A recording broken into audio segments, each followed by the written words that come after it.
Désir et astralisation. Tant que l'ego peut désirer subjectivement quelque chose, eh bien, il peut être soumis à l'influence de forces astrales, c'est-à-dire de forces qui sont en relation avec des êtres qui ont déjà vécu sur le plan physique, qui sont en voie d'évolution, qui sont en développement, qui sont orgueilleux, donc qui ont donné place à la structure énergétique astrale. Et ce qui arrive, c'est on peut regarder une séquence par rapport à un état d'être qui va être enclenché chez l'ego. C'est intéressant d'en faire l'étude. Donc, si on regarde, par exemple, une personne qui va être exposée à un bulletin de nouvelles qui parle de l'inflation ou de vidéos sur le web, donc il est question d'augmentation du coût de la nourriture, du coût de l'habitation, ensuite du coût du carburant, c'est-à-dire l'essence qu'elle va mettre dans son véhicule automobile. Et là, si on parle de l'augmentation de différents coûts qui arrivent rapidement, donc dans un contexte social particulier, c'est sûr que par rapport à ça, la personne, ça peut lui amener à vivre de la peur et par rapport à la peur, l'amener en réaction à désirer avoir plus d'argent.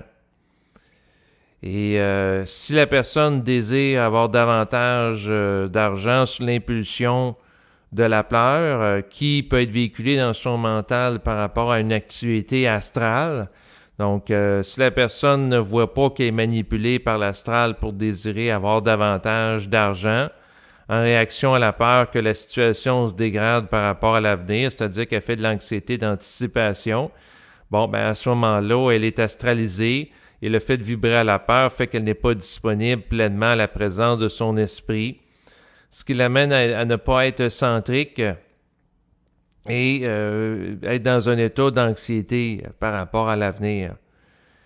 Et pourquoi que je vous parle de ça? Ben, c'est parce que je fais l'étude de qu'est-ce que m'a amené à vivre, entre autres, la période présente, en prenant un recul par rapport à mes réactions. Donc, si je suis capable de le faire, il y a sans doute des gens qui écoutent l'enregistrement qui sont capables d'en faire autant. Et c'est sûr que d'être récupéré, d'être charrié par l'astral, on peut essayer de nous récupérer de différentes façons. Et là, c'est de regarder en fonction du désir, qu'est-ce qu'on cherche à nous amener à faire. Dans certains cas, en lien avec le désir d'avoir plus d'argent parce qu'on voit que l'inflation augmente, eh bien, on peut, au niveau spirituel, il peut y avoir une influence spirituelle qui cherche à nous amener à travers différents moyens, visualisation créatrice, prière, bénédiction, à vouloir utiliser une intention pour avoir plus d'argent, mais si le mouvement n'est pas supporté par l'esprit, ça va être un petit peu comme un coup d'épée dans l'eau, c'est-à-dire qu'on n'aura pas davantage d'argent. Donc, si c'est un mouvement énergétique qui est en relation avec la peur, eh bien, de s'engager dans un mouvement de visualisation qu'on a plus d'argent en réaction avec la peur, fait en sorte que, dans le fond, le mouvement confirme le fait qu'on est sous influence astrale, qu'on est astralisé. Donc, plus qu'on a peur de quelque chose, plus qu'on peut vouloir désirer une solution à la problématique qui est envisagée. Et à ce moment-là, se ramasser dans une utilisation de notre énergie à des fins d'une compensation pour un manque anticipé dans l'avenir. Donc, quelqu'un qui a peur de manquer de l'argent dans le futur, puis visualise qu'il y en a davantage d'argent en réaction à ça. C'est pas parce qu'on visualise quelque chose que ça va nécessairement s'actualiser, surtout si l'impulsion qui est derrière ça, c'est de la peur. Et là, la personne, pour sortir de la mobilisation de son énergie psychique par rapport à visualiser quelque chose, bien, la personne a été autocritique puis a regardé toute la mécanique qui est derrière ça. C'est-à-dire que la mécanique, c'est que le mouvement qui l'amène à vouloir quelque chose, c'est en fonction de qu'est-ce que la personne voit à la télévision, qu'est-ce que la personne voit sur le web. Et dans le fond, en réaction avec ça, ben, si on part du principe que la pensée origine d'ailleurs, ben, l'ego peut être influencé par une pensée astrale qui entre dans sa psyché, qui l'amène par la suite, cette pensée-là, à vibrer de la peur, puis qu'il manipule pour l'amener à désirer certaines solutions à la peur qu'elle a elle-même engendrée, d'où le cercle vicieux. Dans le domaine des manipulations de masse, il y a, c'est sûr, le modèle séquentiel qui parle du problème-réaction-solution, où l'instigateur du problème va proposer la solution.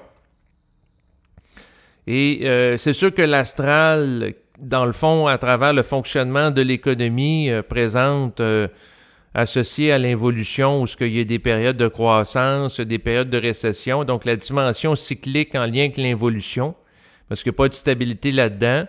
Donc, il y a des déséquilibres qui cherchent à s'ajuster à travers différentes fluctuations économiques. Eh bien, l'astral qui est derrière, entre autres la pensée qui peut être infusée dans le mental de l'individu, qui l'amène à avoir peur de l'avenir, peut chercher à l'amener à désirer une solution, qui est d'avoir plus d'argent. Mais si avoir plus d'argent est en réaction avec la peur, quand même que la personne ait $1 million, si la peur est implantée dans sa psyché, le jour où la personne devient très riche, la peur de manquer d'argent peut être remplacée par la peur de le perdre. Donc, l'astral peut toujours s'en prendre à la psyché de l'individu. Et c'est sûr que quand on regarde ça en termes de dynamique sociale, ben ça peut donner place à des gens qui deviennent à un moment donné très riches et ils vont s'organiser par différentes façons, que ce soit des moyens légaux, juridiques, pour conserver le plus possible leur fortune puis payer le moins possible d'impôts. Pourquoi? Ben parce qu'ils ont peur de manquer d'argent. Et là, on se ramasse avec des situations où il y a des paradis fiscaux dans les Bahamas puis à différents endroits. Donc, la peur de perdre amène la mise en place des moyens d'évitement fiscaux, et ainsi de suite. Donc, présentement, la peur est un levier qui amène les gens dans des processus de réflexion. Donc, dans ma situation, dans les derniers jours, j'ai parlé avec des gens qui se plaignent de l'augmentation du coût de l'essence. Puis là, les gens me disent, ben écoute, si l'essence continue à augmenter, ben ça devient moins rentable de me déplacer sur la route pour aller travailler, et ainsi de suite. Donc, il y a une dégradation du pouvoir d'achat qui peut se faire.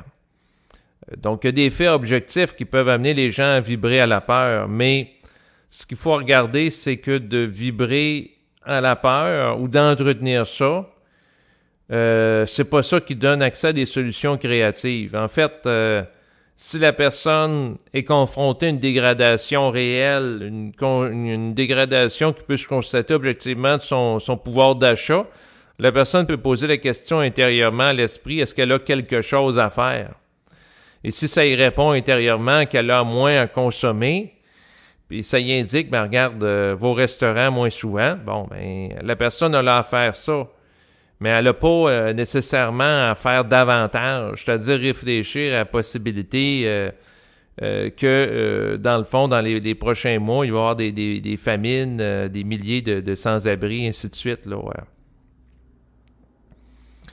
Donc, en fait, la conscience, c'est d'en venir à un état où on est centrique en dépit des événements, de la trame événementielle dans laquelle on se situe, puis d'agir en fonction de ce qu'on est supporté vibratoirement, pas en faire davantage. Parce que l'astral peut amener à vibrer au désir pour se prémunir d'une peur. Donc, la personne a peur, par exemple, de manquer d'argent. Bon, ben là, à ce moment-là, la personne en réaction avec ça, elle peut, sous une impulsion spirituelle, utiliser la visualisation créatrice, dans le fond de méditation, dans lequel elle va se visualiser étant très riche, ainsi de suite.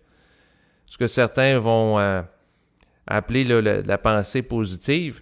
Mais elle peut s'engager aussi concrètement dans l'action. Si la personne est très pratique, ben elle peut chercher à travailler davantage, faire davantage d'économies. Mais c'est tout le temps de voir le moteur derrière une action. Est-ce que c'est une énergie qui provient de l'esprit ou de l'astral? Et c'est pas tout le temps évident à départager.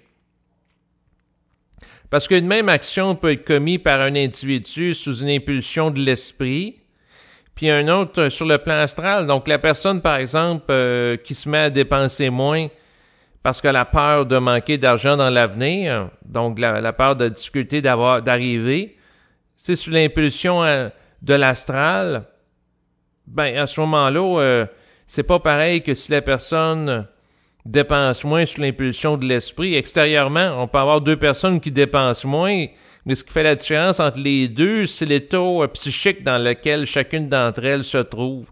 Dans le sens que s'il y en a une des deux qui se trouve dans un état de paix mentale parce que la personne agit en suivant la vibration de l'esprit, tandis que l'autre, d'agir en fonction de l'astral, la garde dans un état de sécurité, d'insécurité pareil, parce qu'elle vive avec la peur. Le principe qui sous-tend son agir, c'est la peur. Puis agir en fonction de la peur ne sort pas de la peur, l'individu. Pour sortir de la peur, il faut la confronter, il faut la contester. Il faut contester cet état interne qui peut être occasionné par des forces qui cherchent à retarder l'individu dans son développement. Parce que plus que la personne vibre à la peur, moins la personne peut bénéficier de l'intelligence de l'esprit, puis plus qu'elle est coupée d'elle-même. Parce que la peur, un petit peu comme un nuage qui fait obstacle à l'accès au soleil de la connaissance que l'individu porte en lui, peut être une forme d'interférence. Puis il faut voir clair par rapport à ça. Et donc, la ligne est mince en passant entre la prévoyance et la peur qui va amener d'une manière exagérée à agir d'une certaine façon.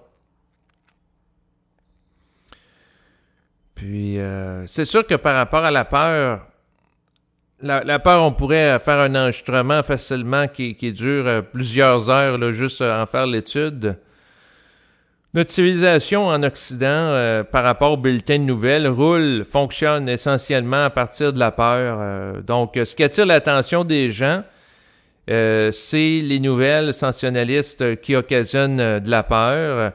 Donc, la peur de la menace d'un virus, la peur de la menace d'une crise économique, d'une dégradation du pouvoir d'achat, la peur associée à une guerre qui va se dérouler en Europe de l'Est, la peur d'une famine éventuelle en Afrique dans les prochains mois, en lien avec un manque d'alimentation en blé associé à une guerre, la peur de ci, la peur de ça. Et c'est sûr que j'écoutais à un moment donné des débatteurs radio qui parlaient de la logique médiatique. Puis c'est sûr que, comme il expliquait, ce qui attire l'attention des gens, c'est quand ça va mal. Et c'est sûr que l'hypothèse qu'il donnait, c'était en lien au niveau biologique par rapport à nos ancêtres et la survie de l'être humain. C'est-à-dire que lui, il amenait l'hypothèse que l'être humain a été programmé sur le plan historique pour des raisons de survie, à être attentif à toute forme de menace. Donc, autrement dit, l'être humain, dans des temps primitifs, pouvait entendre un craquement dans la forêt. Et là, à ce moment-là, il était en réaction par rapport à ça pour aller voir qu'est-ce qui se passait, au cas où que ce soit un animal qui représente une menace pour lui, comme un tigre, comme un lion, etc. Donc, l'idée d'être très vigilant par rapport à la peur pour des raisons de survie dans le passé était extrêmement appropriée, dans le sens que l'être humain pouvait être attaqué à tout moment par un ours ou d'autres animaux. Donc, le fait, par exemple, de sécréter massivement le cortisol, qui est l'hormone liée à la peur, donc puis via un extra de stress facile par rapport à ce type de menace-là, est approprié. Par contre, dans un autre contexte, de sécréter massivement les hormones associées à la peur parce que la personne écoute un bulletin de nouvelles où il est question que la situation économique est censée de se dégrader dans les prochains mois, n'est pas approprié parce que la personne a la même réaction qu'une menace immédiate par rapport, par exemple, à un loup ou un ours, alors que la menace n'est pas là. Donc, la personne a resté centrique. Et la meilleure façon, en passant, de voir si quelqu'un est centrique, c'est de voir comment il compose avec différentes menaces auxquelles il est exposé dans son existence. S'il réfléchit ou non la menace. Donc, s'il vibre ou non la peur. C'est sûr que je pourrais faire des centaines, des milliers d'enregistrements sur la question d'être capable de ne pas sombrer dans la peur, puis de sortir de la peur rapidement, puis de voir clair par rapport à elle. Donc, en fait, de voir clair par rapport à la peur, ça veut pas dire d'être naïf puis d'être stupide, là.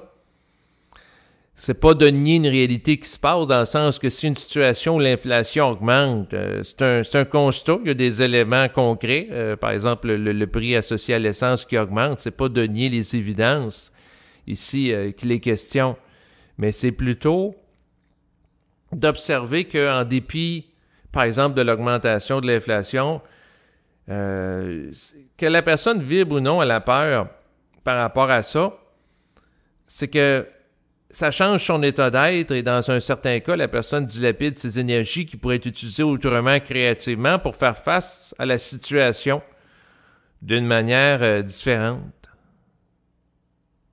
Parce que vibrer à la peur ne permet pas de sortir de la peur. Donc, c'est sûr, être conscient de qu'est-ce qui se passe, être lucide, c'est intelligent. La personne peut regarder si elle a quelque chose à faire et après ça, passer à autre chose. Donc, dans sa vie. L'existence d'une personne n'a pas à être morose à cause qu'il est question de nouvelles à l'effet que la situation économique se dégrade. La personne peut être bien dans sa peau pareil. Puis la personne a regardé que ce qui concerne le collectif n'a pas nécessairement à la concerner individuellement. En termes d'état vibratoire, c'est sûr qu'individuellement, la personne elle va être affectée si elle consomme des biens dans les magasins, là, naturellement, là, par rapport à une situation collective. Tout est interrelié. Par contre, la dégradation énergétique d'un collectif qui se met à vibrer à de la peur par rapport à l'avenir ou de l'insécurité n'a pas nécessairement imprégné individuellement la psyché d'un individu. Donc, c'est ça qui va être mentionné. Mais la personne, lorsque la personne ne réfléchit plus puis elle est plus récupérée par la peur, elle va moins chercher à désirer des choses pour compenser l'impact de la peur sur sa psyché. Puis ce qui est intéressant, c'est de dévoiler que derrière le désir, il peut y avoir de la peur. Donc, quelqu'un qui désire avoir plus d'argent, il peut avoir la peur de manquer d'argent. Quelqu'un qui désire être davantage en santé ou de conserver sa santé, c'est parce que derrière ça, il peut avoir la peur d'être malade. Donc, quelqu'un qui désire être en couple, derrière ça, il peut avoir la peur de rester seul pour le reste de sa vie, et ainsi de suite. Mais ce qui est intéressant de voir, c'est qu'à chaque fois que la personne nourrit des mouvements de pensée dans son mental qui sont en lien avec la peur, ça oriente son énergie psychique par rapport à certaines choses.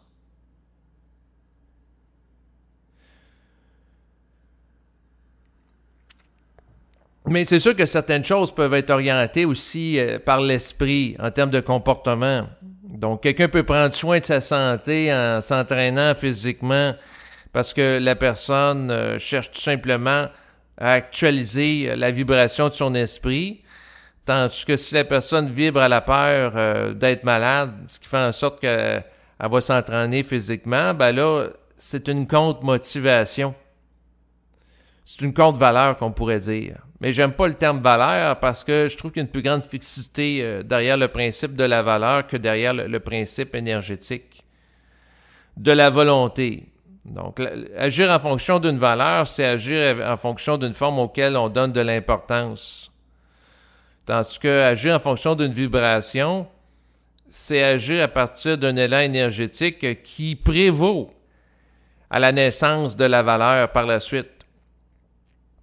Donc, parce que l'énergie de l'esprit génère des formes.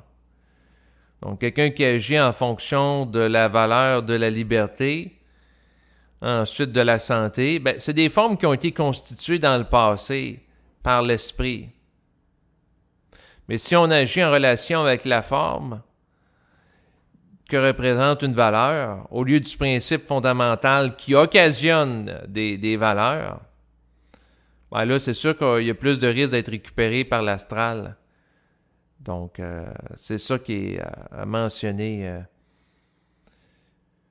Mais sinon, en fait, par rapport à tous les événements auxquels on peut être confronté, c'est de regarder l'impact sur la psyché de l'événement. Puis la centricité. Puis si on a quelque chose à faire ou pas, des fois, ça peut être surprenant. On peut voir qu'une situation se dégrade sur le plan économique, on va voir par en dedans, puis non, t'as rien à faire présentement. Apprécie la vie, reste calme, reste dans ton présent. C'est tout. Puis si la réponse de rester dans le présent, casse-toi pas la tête avec ça, et la réponse ajustée vibratoirement, ben il faut contenir la réponse. Et là, après ça, on peut être exposé de nouveau à des gens, à des bulletins de nouvelles de télévision, des vidéos aussi sur YouTube qui parlent que la situation est inquiétante. Mais là, il faut rester avec le principe individuel qu'on a capté, puis de s'y tenir que faut rester calme, faut rester dans la paix du mental, en dépit de tout ce qui peut être dit. Puis supporter une vibration individuelle, plutôt que d'agir en fonction de la peur, c'est pas évident, mais c'est ce qui permet de voir à quel point la personne a intégré ou non sa conscience vibratoire. Lorsque la personne vit un état psychique de suspension du désir, la personne vit simultanément un état où le processus réflectif est suspendu en elle. Tant que la personne réfléchit, elle est liée à l'astral. Tandis que lorsque la personne émet vibratoirement ou est dans un état de vide mental, là, à ce moment-là, la personne est davantage en contact avec sa source, dans le sens que lorsqu'elle émet vibratoirement à partir de l'esprit, ben la vibration qui provient du plan éthérique qu'elle peut capter, qu'elle peut parler à travers, entre autres, sa parole à voix haute, peut neutraliser l'influence de l'astral dans sa psyché, et la personne peut utiliser la parole vibratoire pour se sortir de l'astralisation, de l'imprégnation énergétique associée au visionnement de vidéos, de bulletins de nouvelles ou de conversations avec des personnes inquiètes de son environnement. Mais la personne, c'est sûr, tant qu'elle peut être imprégnée par des influences externes, tant aussi longtemps qu'en réaction par rapport à ça, elle peut avoir à se dépolluer psychiquement en utilisant la parole vibratoire comme une façon de neutraliser les influences auxquelles elle est exposée par la suite. C'est sûr que si la personne ne se laisse pas imprégner par les influences de l'environnement, elle n'a pas besoin par la suite de se dépolluer psychiquement. C'est un petit peu comme quelqu'un, par exemple, qui va manipuler de la terre avec ses mains, et là, les mains sont sales. Donc, c'est sûr que si les mains sont sales, il faut que la personne aille se laver les mains parce qu'elle est imprégnée de la terre. Mais si la personne n'est pas imprégnée de la terre avec ses mains, parce qu'elle utilise des gants lorsqu'elle fait du jardinage, elle n'a pas besoin de se nettoyer les doigts puis la terre qui peut être coincée entre les ongles par la suite. Donc, autrement dit, si la personne est toujours dans sa conscience de l'esprit lorsqu'elle est en contact avec des gens, des bulletins de nouvelles ou autres, ben par la suite, elle n'a pas besoin d'utiliser la parole vibratoire pour se dépolluer parce qu'elle est toujours présente. Mais l'enjeu ou le défi, c'est que la personne soit capable d'être exposée à plusieurs sources de pollution psychique qui cherchent à l'amener à vibrer à de la peur, à de l'anxiété par rapport à l'avenir, sans se laisser contaminer par ça. Donc, de rester centrique et d'agir ou non en fonction de l'avenir, pas par rapport à de la peur, mais par rapport à une impulsion vibratoire, ce qui est très différent, mais qui peut amener les mêmes actions comme mentionné précédemment. Donc, dans un cas, par impulsion vibratoire, la personne peut diminuer sa consommation, puis un autre par la peur diminue aussi sa consommation. Mais la grande différence entre les deux, c'est l'état psychique et l'affiliation de la psyché de l'individu par rapport à certaines forces plutôt que d'autres, et d'agir en fonction de l'astral qui amène à agir en fonction de la peur, consolide le lien entre l'individu et l'astral.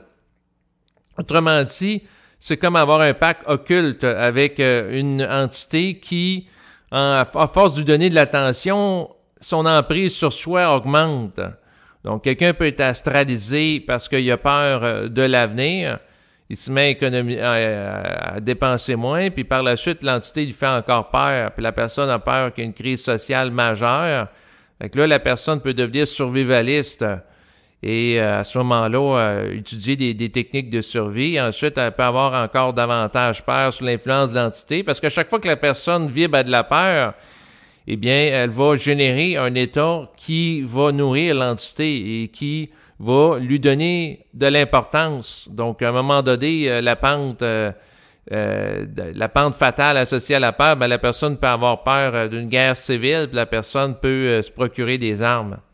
Donc, ça peut aller très loin, là, l'influence astrale de la peur, de l'anxiété, où la personne ne dort plus la nuit parce qu'elle a peur de l'avenir, et ainsi de suite. L'astral peut chercher à interférer très fortement dans la vie de différents individus. Et c'est à la personne d'être lucide. Et d'être lucide, c'est pas nécessairement évident. Parce que pour être lucide par rapport à la manipulation de la psyché, ben ça prend une vigilance par rapport aux pensées auxquelles on donne de l'importance ou pas. Et comme la pensée n'origine pas du cerveau, bon, ou de soi, on est exposé dans notre existence à différentes formes de pensée. Mais le plus intelligent, c'est de regarder les pensées comme étant toutes des éléments extérieurs à soi. Puis même le désir, par exemple, de faire un enregistrement audio pour parler qui peut survenir, ben, il faut le regarder aussi. Donc, on peut avoir... en fait, l'action qui est conditionnée par le désir est à différents niveaux. Et c'est sûr que si un enregistrement audio est fait en relation avec un désir de l'ego, parce qu'il croit qu'en faisant l'enregistrement audio, il va évoluer, ben à ce moment-là, il peut être manipulé par rapport à ça. Par contre, c'est sûr que si l'enregistrement audio est fait en fonction d'une vibration et que l'enregistrement audio concourt à une intégration plus grande d'un ego de certains principes énergétiques, là, à ce moment-là, l'enregistrement audio a une fonction particulière au sein de l'individu, mais c'est tout le temps de regarder le moteur énergétique. Et là, ce qui peut être subtil, c'est que la personne peut vouloir faire un enregistrement audio par rapport à la croyance qu'en agissant ici, il agit par rapport à l'esprit, mais en réalité, il peut être récupéré par l'astral. Parce qu'il y a une insécurité derrière le fait de faire l'enregistrement audio. Donc, quelqu'un se fait un enregistrement audio parce qu'il a peur de ne pas être en contact avec l'esprit. Parce que ça fait certain temps qu'il n'a pas fait d'enregistrement audio, il peut être récupéré par l'astral. Mais en même temps, l'enregistrement audio qui peut chercher à véhiculer des concepts liés à la conscience, ça se peut que le principe qui est derrière ce dernier n'est pas nécessairement lié à la conscience. On peut prendre certaines formes, mais ça se peut qu'on n'en ait pas la vibration. Mais tout ça peut être subtil. On peut étudier tous les éléments qu'on peut vivre dans le quotidien. On peut prendre en passant chacun des gestes qu'on fait dans la vie de tous les jours pour regarder le principe énergétique qui est derrière ce dernier. Puis décomposer à ce moment-là les différents... C'est sûr que ça prend du temps et de l'énergie, là, mais on peut regarder les différentes activités de consommation dans la vie de tous les jours, si c'est en fonction de la peur ou d'une réalité vibratoire. Mais l'important, c'est quoi par rapport à tout ce qui peut être dit depuis tantôt? Ben, c'est d'être lucide par rapport à qu'est-ce qui peut se trouver derrière le désir, qu'est-ce qui peut se trouver derrière l'impulsion qui nous amène à agir dans un sens ou l'autre. Tout ça est subtil, puis c'est propre à chacun, puis quelque chose qui est réel pour quelqu'un ne l'est pas nécessairement pour l'autre. Dans le sens, quelqu'un qui écoute un enregistrement parce qu'il a peur de manquer une information ou il a peur de ne pas vivre la fusion, c'est très différent de quelqu'un qui va écouter un enregistrement ou visionner une vidéo tout simplement pour bénéficier d'une vibration dans laquelle il va être à l'aise. Donc, il y en a un qui agit en fonction de l'insécurité, puis la personne peut dire c'est de la conscience parce que j'agis pour construire mon corps d'énergie. Donc, un véhicule d'énergie multidimensionnel qui est en relation avec l'intégration de la vibration de l'esprit par rapport à l'ego. Donc, la personne peut croire faire le bien, mais en réalité, ça se peut que ça ne soit pas le cas. Puis comme il y a un principe de peur derrière ça, le désir d'écouter l'enregistrement vibratoire peut être récupéré par l'astral. Tandis que l'autre qui écoute ou qui fait l'enregistrement par rapport à un principe de déploiement de l'esprit, c'est très différent. Ce qui m'amène à dire que avoir des préjugés par rapport à des formes qui sont adoptées, c'est pas intelligent. Donc, si on voit quelqu'un qui se met à économiser beaucoup, c'est pas parce qu'il économise beaucoup que ça veut dire nécessairement qu'il vibre à la peur. Puis c'est pas parce que quelqu'un qui dépense beaucoup que ça veut dire qu'il vibre à un état de paix mentale qui fait qu'il est en dehors d'un contexte où ce que la peur est véhiculée. Quelqu'un peut dépenser beaucoup pour s'occuper, pour masquer la peur qu'il a par rapport à l'avenir aussi. Donc, il y a plusieurs éléments derrière ça. Et c'est ce qui amène de sortir d'une lecture linéaire de certains comportements, que certains comportements, c'est tout le temps telle chose. C'est un petit peu comme le symbolisme du rêve. C'est-à-dire, c'est pas parce que la personne va voir dans un rêve une personne âgée que ça veut dire nécessairement qu'elle est en contact avec l'archétype de la sagesse. Donc, les histoires des archétypes de symboles universels qui sont vrais pour tout le monde, là, en termes de forme, c'est pas, de ce que je capte vibratoirement, c'est pas nécessairement réel. Tout est reçu sur la forme du récipient. Quelqu'un qui va avoir dans un rêve une certaine forme, puis les gens vont faire par la suite, ils vont aller voir des livres pour interpréter leur rêve. Donc, il s'appuie sur un élément rempli de symboles externes, comme un dictionnaire du rêve, pour interpréter leur psyché. Alors que l'individu qui utilise sa conscience vibratoire va plutôt regarder vibratoirement derrière le symbole qu'elle a perçu en rêve. C'est quoi que ça veut dire? La personne peut poser la question à l'esprit. Bon, dans tel rêve que j'ai fait cette nuit, il y a eu tel symbole qui m'a été présenté. Qu'est-ce que tu veux dire par là? Si c'est lui qui veut parler. Ou si c'est l'astral, ben pourquoi on m'expose à ça? C'est quoi la fonction du symbole sur ma psyché? Qui est une démarche individuelle très différente. D'être exposé à un symbole, puis là, de dire, ben là, je vais aller regarder sur Internet. Autrefois, les gens regardaient des gros livres là, de dictionnaire du rêve. Là, c'était des espèces de grosses briques remplies de feuilles. Puis là, aujourd'hui, ben sur Internet, ça prend moins de place. Hein? La personne n'a pas besoin d'un gros livre chez elle, mais elle va sur Internet, elle va chercher qu'est-ce que représente le symbole, puis elle s'appuie sur une définition externe à elle pour savoir, alors que l'individu qui se conscientise va tout définir par rapport à lui-même. En tout cas, moi, en ce qui me concerne, je fais des rêves étranges, je peux poser la question intérieurement, qu'est-ce que ça veut dire? Je n'irai pas voir le dictionnaire du symbole, mais par rapport à l'interprétation des actions ou des symboles de l'environnement, tout ça, c'est une question vibratoire. Et là, à ce moment-là, ça suspend le jugement moral linéaire que telle chose, c'est tout le temps mauvais ou c'est tout le temps bon, comme l'a formulé les gens de la religion. Donc, autrefois, les gens, par exemple, si on prend la religion catholique au Québec, il y avait des principes que telle action, c'est un péché. Donc, quelqu'un qui a une activité sexuelle en dehors de la reproduction, comme par exemple se masturber, c'est quelque chose de néfaste, c'est quelque chose de péché, automatiquement, significativement. Alors que la personne regarde l'action au niveau vibratoire, elle peut dire, ah, dans telle situation, quelqu'un qui se masturbe, ça le permet de se calmer. Si la personne est trop tendue, ben ça l'amène à se détendre. Donc, ça amène à diminuer une tension. Donc, ça a comme ça comme fonction.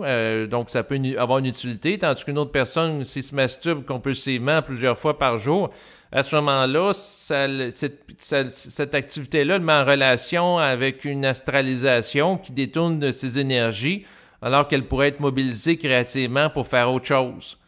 Donc, dans ce cas-là, cette énergie-là est utilisée ou détournée pour autre chose, puis elle peut être récupérée par l'astral, parce que la personne passe trop de temps par rapport à ce qu'elle a à faire, puis sa programmation de l'esprit à fantasmer, puis à utiliser cette énergie-là de cette façon-là. Mais la personne en fait une lecture individuelle de l'action, au lieu d'établir systématiquement que toutes les personnes qui se masturbent, c'est du péché, comme c'était formulé au niveau de la forme de l'idéologie catholique. Là, donc, c'est très différent comme fonctionnement. Et c'est la même chose pour la personne qui va se construire un bunker en prévision d'événements difficiles ou non. Dans certains cas, si la personne a réellement la vibration pour ça, puis d'accumuler plein de choses, si c'est fondé vibratoirement, ça l'est. Si c'est l'autre que ça ne l'est pas, ça ne l'est pas. Mais tout ça demande des nuances, puis c'est du cas par cas, puis faire du cas par cas, ça demande de l'énergie. Mais de développer une conscience individuelle amène à avoir une lecture individualisée de différents éléments un par un. Donc, c'est ça qu'il y avait à être rajouté là, par rapport aux propos dans le cadre de cet enregistrement. Mais pour en revenir à la question de l'astral et du désir, lorsque la personne ne vibre plus à l'astral, elle est libre du désir subjectif. Mais à ce moment-là, qu'est-ce qu'il y a mis en action comme principe de mobilisateur de ses énergies? C'est celui de la mise en vibration de l'esprit. Puis quand elle n'est pas mise en vibration de l'esprit, elle vit du vide mental. C'est tout. Elle vit un état dans l'absence de réflexion. Donc, elle ne se préoccupe pas outrancièrement par rapport à l'avenir. Elle ne vit pas d'anxiété. Soit qu'elle vit du vide, ou soit qu'elle vit une mise en action, mais elle ne vit pas de réflexion. Ça, c'est la caractéristique de l'être humain nouveau qui est appelé à émerger à la surface de la Terre. Et des gens qui vivent une forme d'initiation à la conscience nouvelle dans leur vie sont manipulés dans leur vie de tous les jours pour en venir de plus en plus à ce stade-là. Et il peut y avoir une forme de saturation aussi de la part, tout simplement, par rapport à l'exposition de différentes désinformations. Donc, on fait peur par rapport à une menace d'une manière exagérée d'un virus. On fait peur par la suite par rapport à une menace exagérée d'une crise économique. Ensuite, on fait peur d'une manière exagérée par rapport à une guerre qui pourrait devenir mondiale, et ainsi de suite. Donc, si la personne embarque par rapport à certaines peurs ou certains scénarios catastrophes qui sont présentés par rapport à l'avenir comme des prophéties, pour des raisons de saturation expérientielle, ça se peut que la personne... à un moment donné, se détache de tout ça, puis est tanné de vibrer à la peur au fil des mois, des années. Puis là, à un moment donné, l'esprit critique s'installe dans un phénomène de saturation qui se produit. Puis la personne a juste envie d'être bien dans le moment présent, puis en dépit de tout ce qui est dit. Puis elle se sent pas non plus coupable d'être bien dans sa vie de tous les jours, même s'il est exposé à plein de personnes qui souffrent dans le moment présent ou qui ont peur de l'avenir ou de souffrances éventuelles. Donc, voilà, c'est ce qui va compléter l'enregistrement présent. Merci de votre écoute et au revoir.